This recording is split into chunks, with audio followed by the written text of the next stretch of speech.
देखिए दो चीज़ें होती हैं, एक होती है इक्वेशन ऑफ मोशन, एक होता है laws of motion. 3 equation of motion भी होती है, 3 लॉज ऑफ मोशन भी होते हैं, ठीक है। अब इक्वेशन ऑफ मोशन क्या होती है देखिए, तो पहला लॉ इक्वेशन ऑफ मोशन क्या होती है, v is equal to u plus a t. Equation of motion की बात होगी तो v is equal to u plus a t, जहाँ पे ये फाइनल वेलोसिटी होती है, इनिशियल वेलोसिटी होती है u, एक्सीलरेशन a होता है, t टाइम होता है, ठीक है। Okay, first law of motion क्या होता है, अगर बॉडी रेस्ट में है, रुकी हुई जैसे पेन रखा हुआ है, रखा रहेगा, चल रहा है तो चलता रहेगा, जब तक कि अगर ये रुका है इसको मोशन में करने के लिए, जब तक हम फोर्स नहीं लगाएंगे जब तक ये रुका रहेगा। चल रहा है, अगर इसको रोकने के लिए ताकत नहीं लगाएंगे तब तक ये नहीं रुकेगा, ठीक है।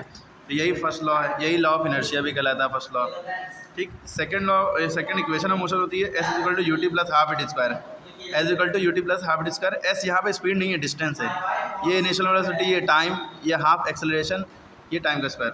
सेकंड लॉ ऑफ मोशन क्या होता है, ये सेकंड इक्वेशन ऑफ मोशन है, सेकंड लॉ ऑफ मोशन।